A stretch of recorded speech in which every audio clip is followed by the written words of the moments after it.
and welcome back to Mind Matters. I'm your host, Gabriella, and today we'll be diving into mental health and roommate conflict, where the question remains, is this home? Small trigger warning here. This episode talks a lot about roommate conflicts, emotional distress, anxiety, and feeling unsafe at home. There isn't any graphic content, but please listen with care. Take care of yourself as you listen. Let's jump right into it. I like to begin this episode with honesty. For a long time, I told myself what I was experiencing was just roommate problems. That I wasn't serious. That it wasn't serious enough to affect my mental health, and that I just needed to toughen up. But home, the place where you're supposed to feel safe, slowly became the place I dreaded the most. And today, I want to talk about what it's really like when roommate conflict stops being uncomfortable and it starts becoming harmful. Now, in this context, I'm going to be talking about back when I was living in my suite with three other girls. Now I'm currently living in a double with just one person connected to a second room that houses another two people. So really it's a suite, but it's chopped in half. Now, at first, it wasn't anything dramatic. It was the tension, the side comments, the way the room felt heavy the second I walked in. I started timing when I would come back just to avoid interactions. I stayed quiet, stayed small, stayed out of the way. And what no one tells you is that the constant discomfort rewires your nervous system. I was anxious all the time. I couldn't relax even when I was alone in my own space. Sleep became harder. Focus disappeared. And the worst part, I started to question myself. Maybe I'm overreacting. Maybe I'm the problem. But this was just how shared living worked. But deep down, I knew something wasn't right. Now, here's the thing. I definitely started to question myself throughout this whole roommate conflict process back of last semester. I started to question myself every single day. Maybe I'm overreacting. Maybe it's me, or maybe this is just how people live together, or etc. But reality hit hard the second I had to sit down with the RC and do a mediation meeting between the four of us. Now, the RC, spoke up during the beginning of this meeting and was like, I don't want this to seem like a 3-on-1 when it was just me and him before the other three girls arrived. And I simply explained to him in the most calm, simple fashion that, sir, it is a 3-on-1. What I meant by 3-on-1 was it was me on my own versus the three of them. And at this point in time, it became very apparent that it was that way. They were going to stick by each other until the end. Now, of course, he was like, well, there's always second semester. You can do a clean slate, and yada, yada, yada. I simply said, and I spoke up loud and clear, and I said, there will be no second semester. I'm done. I'm not going to live in a unsafe environment and mess up my academics further. Because here's the thing. All of this roommate conflict ended up having me put on academic probation. That's the next episode. And at that point, I already felt defeated. I had allowed three girls that I did not know personally, we were all strangers to one another, to affect my mental health in the worst way. It affected not only my mental health, it affected my academics to the point where I couldn't study in my own room. I had no motivation to do my homework. I had no motivation to do anything, really. But the only time I felt utter peace was when I wasn't in the same room as the three of them. Meaning class, lunch, or just outside hanging out with some friends. Now, there was one particular incident that sticks out in my mind, and that was October of Halloween. And Halloween, or it might have been the day before Halloween, I was hanging out with a friend at an event that the school was hosting. And my roommates, I wasn't in the room at the time, so I had no idea what they were talking about. When I got done with that said event that I ended up winning at, it was like a little Halloween contest, a costume contest, feeling like a kid again. I got back to my dorm, and the RA, who is a decent person, I'm not going to say her name, I'm not going to say anyone's name in this. The RA and the two girls that were in there currently were called Ringleader and Follower 1. We're sitting on the floor with the RA sitting on my ladder, talking. Now, at this time, I completely didn't know what they were talking about. I thought they were talking about the weather, grades, classes, whatever. I don't think I was the topic of the conversation until she looked dead at me and had asked for my input.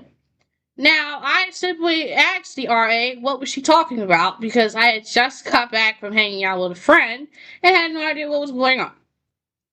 So she simply explained that the the two roommates who were sitting there were having some issues with something or whatever, and they were not happy. So, following that meeting that they had, came another meeting with the four of us in the room, not the RA, but the four of us. And I wasn't doing any homework, or I was supposed to. And I was sitting there, playing music, humming under my breath, scrolling on my phone. And when the ringleader pipes up and comes towards the middle of the room and starts talking about we need to go over the rules. Now at this point, it felt like I had signed some sort of contract and misclicked that I read the rules or the terms and conditions, even though I did read them. And she wanted to have a conversation about what? Again, the rules. Now, of course, she put that blame straight on me. Yep, right on me, y'all. None of them took accountability for anything else. I was the sole blame taker. Now, she blamed me for being loud. She blamed me for not being clean. And she blamed me for always calling public safety. Now, I know you're probably thinking, seriously? I can understand, like, if you had dirty dishes or maybe you had people over constantly and you didn't tell anyone or anything else of that nature. Maybe, because I am in a relationship, or maybe, my girlfriend was over all the time, which didn't happen. But yeah, you heard correctly, people. They blamed me for being loud, dirty, and always calling public safety. Now, all I said was, oh, well, I'll fix it. Guess what I didn't do? I didn't call public safety unless it absolutely dire needed to, meaning I was dying on that floor, which never happened.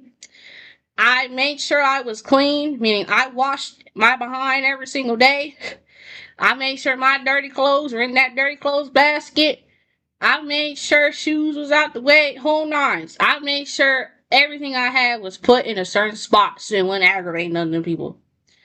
And then as far as the loudness, I had on headphones, which I already did the moment I walked in there. I didn't bring a speaker with me. I had no intentions on bringing one with me. I stopped singing. I stopped humming. I did everything. And at that point, was it good enough? Nope.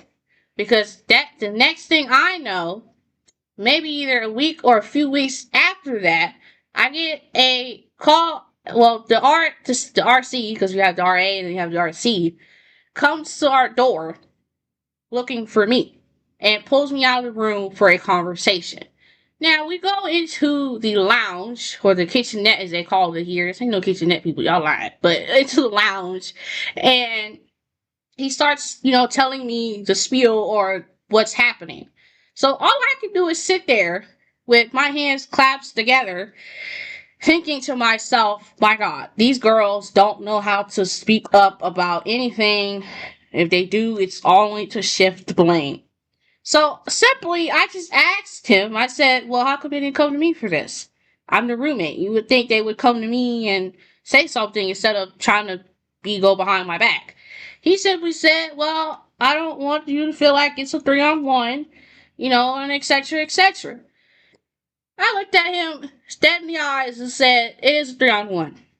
And one of the most damaging parts of this experience was not even the conflict itself. It was just feeling unheard. When when your concerns are dismissed, when you're talked over, or even when you have to defend the right, when you're constantly defending your right to coexist in the same darn space as one person, actually not even one person, as 3 other people. It just does something to you. It does something to your brain. It does something to your body. I wasn't just uncomfortable in that dorm.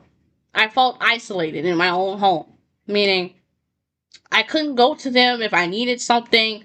I couldn't rely on them for anything. I for sure couldn't rely on them for health reasons either. We'll get to that in a little bit. And I just want to say this clearly. You don't need yelling or threats for a living situation to feel unsafe. Just that emotional hostility is enough.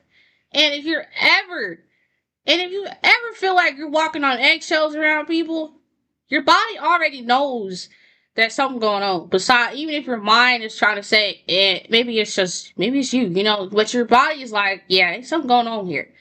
And here's the thing. Because right after this conversation, we had to set up what's called a mediation meeting.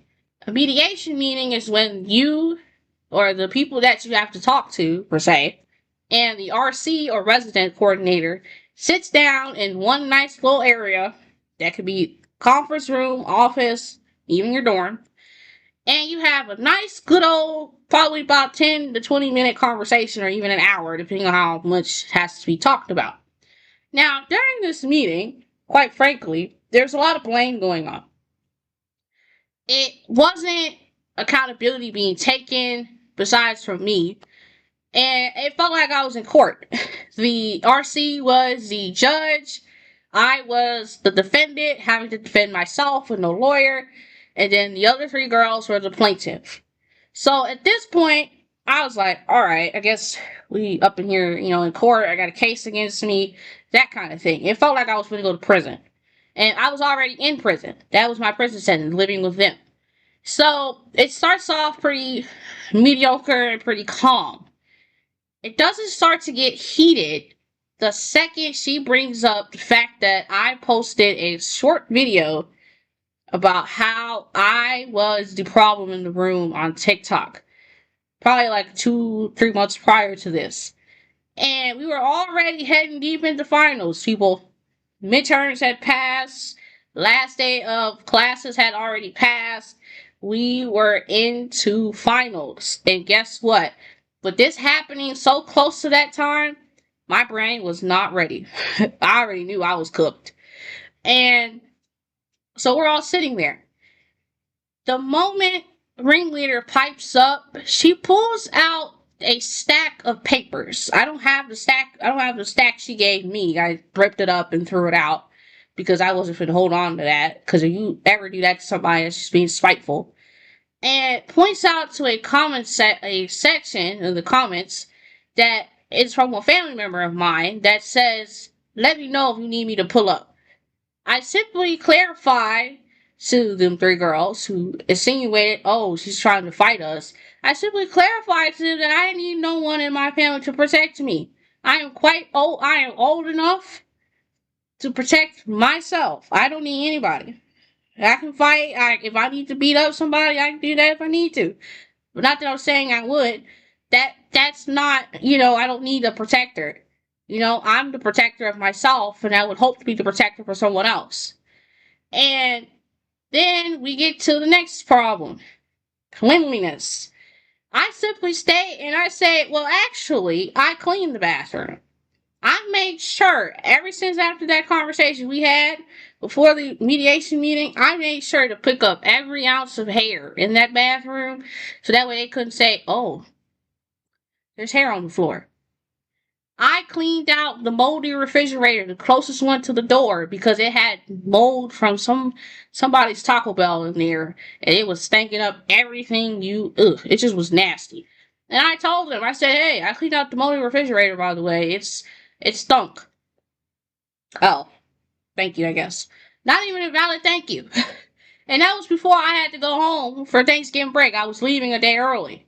And I told them flat out with the most driest way possible. I said, hey, I don't care if y'all care about me or not, but I'm heading home. So, bye. My Uber was downstairs and I had to go. Or, no, a friend was taking me. And at this point, I knew I couldn't trust them girls worth of nothing. I knew I couldn't trust anybody. Trust issues were at an all-time high right now. I'll tell you that right now. So then we get to the root of the issue. Public safety. Now, this is what really ticked me off. Because at this point, you're dismissing the fact that you're living with someone that is chronically ill and that is also hard of hearing. So you're dismissing them, or me, for example. So they all pipe up and they say, well, we don't like what you call public safety and don't tell us. How are we supposed to know you're going to have a seizure or something of that nature? And I simply said, and I actually almost cried during this, but I held it in very, very nicely. I said, here's the reason why I didn't tell you. Here's what I did. I said, I did tell you. I told you maybe at the beginning of the semester or the middle, I'm not quite sure, the more seizures you had, the way your memory starts to decline. I told you simply what I had, what medical condition I suffered from, how it worked, and what you could do. And your job was to come back to me and ask, hey, what can we do to help you in the sense that this was to happen? What did you do? You looked at me like I had two heads, turned back around and did what you was doing. And then another thing was, I told her, and this is the part where I started to cry a little bit. I simply explained, having what I have is no easy thing. It's no easy task. Or having any chronic illness for that matter is no easy task. It takes a toll on your body, and it takes a toll on your mental health quite a lot. When you have people that dismiss you or undermine you or think you're making it up for attention, it really does something to that person's mind and body, and it makes them not trust you. So simply, or to put it in simple terms, I didn't trust them, which is why I always called public safety. That time I hit my head on the base of my bed, and I thought I damn near knocked myself out, had to go to the hospital. I called public safety. And the one thing they told me, and apparently the RA told them to tell me, was to go elsewhere to deal with it, meaning the lounge or out in the hallway. And I simply said, that ain't gonna work, because first of all, the hallway is a safety hazard. If there's people walking, or if there's people going to and from places, I can get hurt or trampled on. That's not gonna happen. Or the lounge, there most likely is bound to be people there, or whether they're talking about the lounge on our floor or the first floor lounge, I wasn't gonna go in there because floor was dirty anyways. I wasn't gonna mess with all that. And then they also brought up being loud as well. And I fought back. I literally fought back on that and said, first of all, I'm not the only loud one in the room. I simply looked at the ringleader and said, you're always playing Dead by Daylight at 2 in the morning or something and you're screaming. Or you're always doing some sort of VR chat and you're screaming and shit. That's okay, so being me expressing myself, whether it's singing, dancing, wearing headphones, just jamming out to the music that I love, is a problem. And I simply told them before the meeting concluded, I said, maybe y'all aren't ready to live with people. Maybe it's best that you learn how to live by yourself before you try to go live with someone else. And at that point, I had plans to go hang out with friends before that, and I was so mad, you could tell in my body I was shaking. Now, here's the thing. I started to feel I had guilt. And the hardest part wasn't leaving, because I made my decision that day to leave. I told the RC, he was like, well, you have spring semester coming up, which is what we're in currently. Maybe you can hash it out and, start over. I said, no. And why? There's no way I'm going to go through a second set of these issues when I can just leave, when I can just find somewhere else or find a new roommate. I'm not going to do this. And I left. I accepted. I told myself, today is the day we're leaving. That's it. We'll stay here until winter break and finals and everything. When I came back, I moved out right before winter break happened. So I moved from the 8th to the 12th floor where I'm currently staying. But that wasn't the hardest part. The hardest part was deciding I was allowed to. I sat there in that chair and I had two thoughts going on in my head. First thought was get up and leave, storm out, be pissed, mad, or sit there and stick it out to the end and listen to everything that has been thrown around and has been said and, And that's what I did. I sat there. I said this out loud. I told him, I'm going to take accountability for the things I did, but I'm not going to take accountability for the things you did. Meaning, if I have to take accountability for every single thing that went wrong in that room, that means y'all don't know how to take accountability for shit you did. That's it. That's all I got to say. At that point, I sat there, legs crossed, ready to go. At this point, I was not going to sign another roommate agreement living in that area. I was like, you know what? Enough is enough. I'm done. And I did feel guilty. I felt guilty that I thought I was causing problems, that as if I was failing at something that I was supposed to be able to handle, which I handled it pretty decently. I did what I had to do to make things work. But eventually, my mental health won at the end, and it forced that decision for me. Because that same night, I called up a friend who lived in another residence hall and said, hey, you mind if I stay tonight? I'll be gone in the morning, but do you mind if I stay with you? And she happened to say yes. Now, she did have an emotional support animal, by the way, who I don't think, appreciated me being in there. But, hey, he was alright with me. And I realized something important while laying there. As I filled out the room change. Staying was hurting me more than leaving ever could. Choosing yourself doesn't mean you're weak. It just means you're listening to you. And sometimes the bravest thing you can ever say to yourself is that I can't live like this anymore. That's what I told myself. Sitting there on the mattress saying, I can't stay in here. I have to go. I cannot stay in here with these girls in hopes that, everything's going to become ponies and rainbows. But it didn't become ponies and rainbows. It became thunderclouds and a storm at this point. And I want to say this. If you're listening to me ramble on and rant about this, and you're in a similar situation where it's either a dorm or a shared apartment, here's what I wish somebody would have told me sooner, or should I say before I even came to college, is that you're not dramatic for feeling this way. You're not dramatic for feeling like you can't take the emotional distress of living in the same place as someone. No one should cause you emotional harm or emotional distress. That's not fair. And they definitely wouldn't appreciate it if it was them on the other end of the stick. You're not obligated to endure it. Like I just said, you're not obligated to endure emotional harm for the sake of peace. Meaning you shouldn't put yourself in your brain shouldn't be put in a position where you have to force yourself to be happy to stay there. If you're not happy, leave. Here's something that I found out about myself a long time ago. I would prefer to live by myself before living with someone else. If I can handle living by myself first before I move in with some other person, I'm cool. If I can handle sharing my space with someone else, that's fine. But guess what? I'm someone that does it. I don't mind sharing a living space with someone. That's no problem for me.